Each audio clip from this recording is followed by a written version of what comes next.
आज भई एक गलतफ़हमी बहुत लोगों को जो होती है, उसके बारे में बात करेंगे। तो बहुत सारे लोग जिन्होंने ध्यान के बारे में पढ़ा है और कुछ-कुछ ऐसे भी हो सकते हैं जो प्रैक्टिस भी करते हैं। तो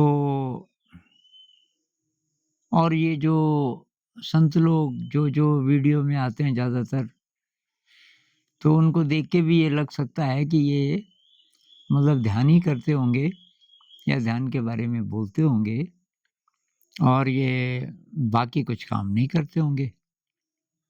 और अगर सभी लोग आध्यात्मिक हो गए, तो फिर तो काम-धाम सब ठप पड़ जाएगा। ऐसी शायद कुछ धारणा है। कुछ लोगों की, बहुत सारों के कमेंट से भी ऐसा लगता है। तो भई आप कितने संतों को जानते हैं? जिन-जिन को आप जानते हैं, वो मेरे ख़्याल से 1% भी नहीं। ज़्यादातर जो संत हैं, कुछ लोगों के अनुसार अब उन्होंने पता नहीं कैसे सर्वे किया कि इस समय हमारी पृथ्वी में लगभग 7% लोग अ, आध्यात्मिक हैं।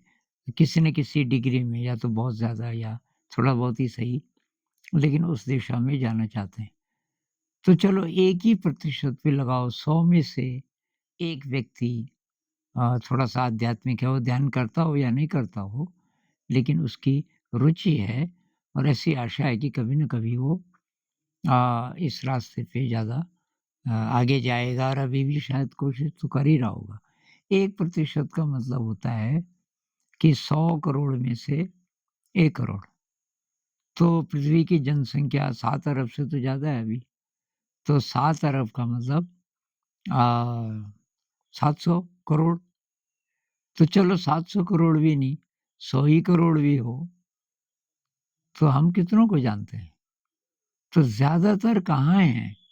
ये ज़्यादातर हैं जो ऑफ़िसों में हैं, उनमें से बहुत सारे हैं जो 10 से 5 की नौकरी करते हैं। आपको बिल्कुल साधारण लगते हैं और शायद उनको खुद भी नहीं पता कि हम आध्यात्मिक हैं।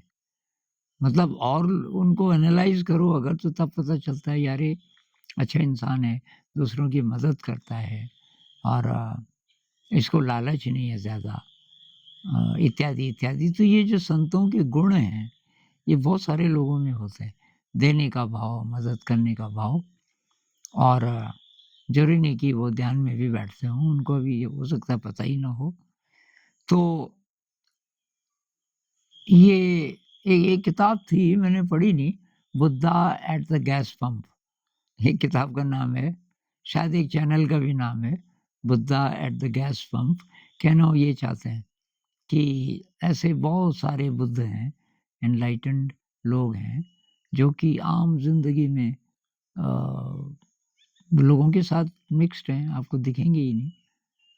ताओइज़्म में कहते हैं कि आपको सच्चा संत कोई ढूँढना हो, तो कि एक जगह हम बताते हैं सड़क के किनारे ये जो छोटी-छोटी चीज़ें बेच रहे होते हैं। कोई बूढ़ा-सा बैठा है, आराम से गर्मी का मौसम है, ऊपर छतरी है लगाई हुई, बैठा है आराम से और कोई खिलौने-खिलौने ऐसी चीज़ें हैं कि ग्राहक आते ही नहीं वहाँ। कभी-कभी कोई आता है और अब कोई ध्यान से देखे कि यार ये इसकी इनकम तो कुछ होती नहीं होगी, फिर भी रोज़ आता है, बैठा है। क्यों बैठा है? दुनिया से छुपने के लिए कि भई यहाँ एकांत में मैं रहूँगा। मेरे तो कई तरीके की चीज़ें ये लोग करते हैं वो करने के लिए छुप के रहने के लिए या अपनी साधना के लिए इत्यादि। तो भई ये तो गलतफ़हमी नहीं होनी चाहिए और किसी-किसी की मेरे बारे में भी ये धारणा होगी। तो आजकल तो मैं भई बीमार अभी पूरा ठीक नहीं हुआ, ट्रीटमेंट चल रहा है मेरा। लेकिन फ़िज़िकल काम बहुत ज़्यादा मुझे पसंद है और शुरू के कुछ सालों में मैंने ज़मीन का काम यहाँ बहुत किया। अब मैं प्रूफ़ नहीं दे रहा हूँ, मैं अपनी बात कर रहा हूँ कि मुझे फ़िज़िकल काम बहुत ज़्यादा पसंद है और कुछ-कुछ चीज़ें ऐसी भी हैं कि जो यहीं आके मैं कर पाया। जैसे जिसको आजकल फ़ैशनेबल ढंग से बोलें तो लैंड डिज़ाइनिंग बोलते हैं। तो ऊबड़-खाबड़ ज़मीन थी स्कूल के चारों ओर, उसको ठीक करना, बड़ी-बड़ी दीवारें लगाना। हाँ, कभी समय मिला तो मैं दिखाऊँगा आपको दीवारें। अभी भी हैं जो मैंने और सारी टीम ने, तो टीम वाले पत्थर लाते थे और मैं दीवार मतलब मिस्त्री मैं था। तो मेसन का काम मैं करता था और बाकी लेबर का काम सभी लोग करते थे। और अ, कोई भारी पत्थर है, मैं नहीं उठा पाया, तो उसमें तो तब वो लोग मदद करते थे और वो उस काम में बहुत चोट भी लगती थी। बहुत बार अ, खून निकला होगा और तो वो एक काम है, जो यहाँ मैंने बहुत इंटेंस सीढ़ियाँ लगाना, पत्थर की सीढ़ियाँ, आसान काम नहीं है। अ,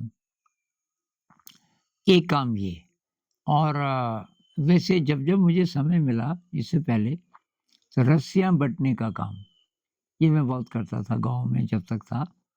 क्योंकि वहाँ एक ट्रेडिशनली प्लास्टिक की रस्सियाँ तो अब आई ना, मेरे बचपन में एक पेड़ था वहाँ जो बहुत मात्रा में होता है, क्योंकि वो पेड़ कई काम आता है, उसकी पत्तियाँ जानवर खाते हैं।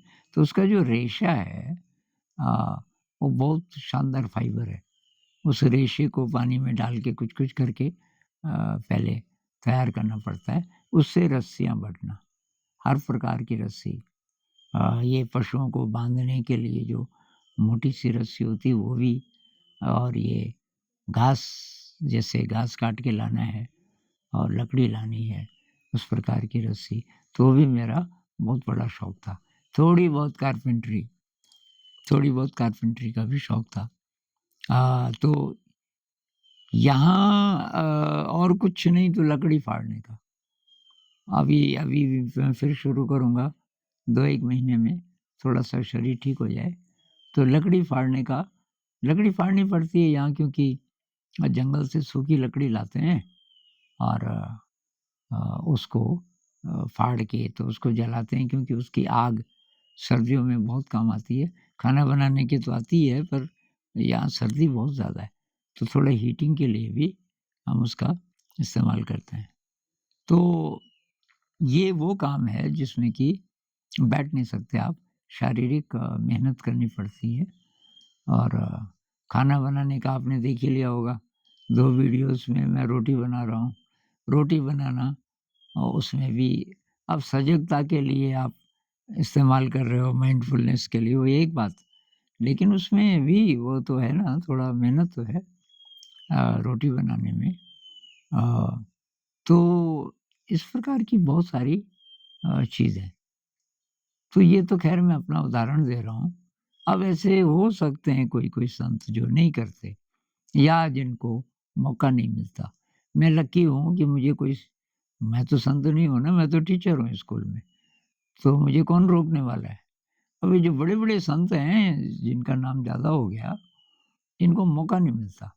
कोई नहीं करने पत्थर पे, मिट्टी पे, गोबर पे, कोई हाथ नहीं लगाने देगा, क्योंकि वो इतने बड़े हैं और उनके इर्द-गिर्द ऐसी व्यवस्था लोग बना लेते हैं कि उनको कुछ करने ही नहीं देते। तो वो अब कोई-कोई संत शायद मिस करते होंगे कि यार ये क्या कहाँ फँस गए। तो मैं लकी हूँ कि मैं मेरी कोई इमेज नहीं है ऐसे वाली और ना मैं बनने दूँगा क्योंकि मैं तो जैसा हूँ वैसे ही रहना चाहता हूँ। तो भई ये मैं इसलिए बोल रहा हूँ कि बहुत सारे लोग डरते हैं ये ध्यान करने से कि तब हम ऐसे हो जाएँगे, निठल्ले हो जाएँगे और कुछ नहीं करेंगे इत्यादि। कुछ नहीं, आप सब कुछ करेंगे लेकिन आपका स्टाइल कुछ अलग होगा और आप इस ढंग से करेंगे, किसी को नुकसान ना पहुँचे। आप ज़्यादा से ज़्यादा समाज की भलाई कर सकें, ज़्यादा से ज़्यादा गहरे जा सकें अपने अंदर। तो बैठने वाला ध्यान तो एक बात है, फिर माइंडफुलनेस जिसको बोलते हैं, उसकी बात हम बहुत बार कर चुके हैं कि भई सब कुछ करते हुए मैं थोड़ा बहुत डेमोंस्ट्रेशन भी उसका दिया, जैसे रोटी बनाते हुए। मैं माइंडफुलनेस की बात कर रहा था, ये बताने के लिए कि कोई भी एक्शन, रोटी तो उदाहरण है ना, रोटी बनाना, बर्तन साफ करते हुए और झाड़ू लगाते हुए, बिस्तर ठीक करते हुए, कुछ भी करते हुए सजगता का अभ्यास, वो भी ध्यान है। जो लोग ऑफ़िस जाते हैं तो बस में बैठे हुए, ऑफ़िस में काम करते हुए इत्यादि, कोई भी परिस्थिति हो, उसमें आप या तो बोध में रह सकते हो, अलर्ट, या तो आप अलर्ट नहीं हो तो आप ध्यान में नहीं हो, और अलर्ट हो तो आप अपने साथ हो। तो ये जो माइंडफुलनेस है, इसको भी अगर आप जानते हैं, तब आप ये नहीं बोलोगे कि वो काम नहीं करते, क्योंकि कुछ भी काम करते हुए आप ध्यान में भी रह सकते हैं। तो इस पे और बात करेंगे। तब तक के लिए नमस्कार।